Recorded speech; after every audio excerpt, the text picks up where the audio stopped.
Let's talk about the here and now, the color video rather than the 1942 stuff. Scott Hurst from CTV live this morning. Scott, a big smile on your face. A remarkable comeback for the Oilers. I watched that game the other night. Just stunning. 5-1. They've really, poured it on the last several. And Nick and Jen, that what you're talking about, that was the Toronto Maple Leafs 82 years ago. So not a lot in common from that team or the NHL back then in general. But what a week it's been for the Edmonton Oilers. If we were talking about this about a week ago, everyone would have said there's no chance. Yeah. We're still talking about the Stanley Cup final at this point. It was probably, everyone would have said Florida would have won it in 4. They would have already had their parade, and we would have all moved on with our summer. But here we are still talking about Game 7. The only thing that's guaranteed is that the Cup will be handed out tonight. And what a roller coaster ride it's been for the Edmonton Oilers this year. Of course, they started so bad that they fired their coach early on. Then they went on a 16-game win streak during the regular season. And of course, this 3-game win streak anchored by captain Connor McDavid, having back-to-back 4-point nights in Game 4 and 5. And then Game 6, they're able to win again and send it back to Florida now for a Game 7. As I said, the only thing guaranteed will the Cup.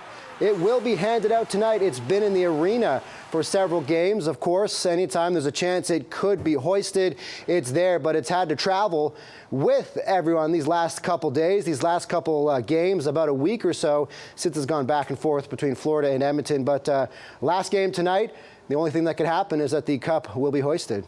Yeah, that's the only kind of given. The Cup will be raised. Guarantee. But which side is going to take it? Florida, which is probably kind of a little nervous at this point, given how well Edmonton has played.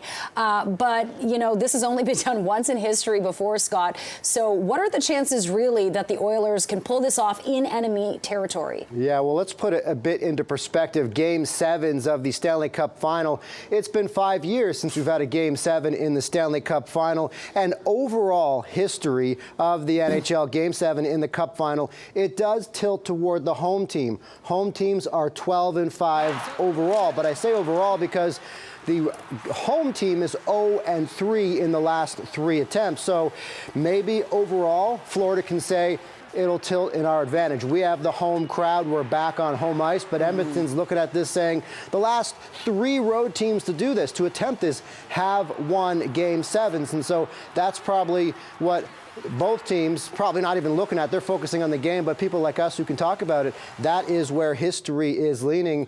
And so this is quite a remarkable turnaround for the Edmonton Oilers, and it'll come down to this. As I said, this is the only thing that's guaranteed, and that is it will be raised tonight. And Edmonton, of course, with Connor McDavid, a GTA native, looking to raise that cup and get his first cup as well. Yeah, McDavid is the greatest player on earth right now. It'd be nice to see him hoist the cup. We'll see, I guess, tomorrow morning. We'll be talking about this. CTV Scott Hurst lining it all up for us. We'll see what unfolds later on. Scott, thanks so much. Thanks, Scott.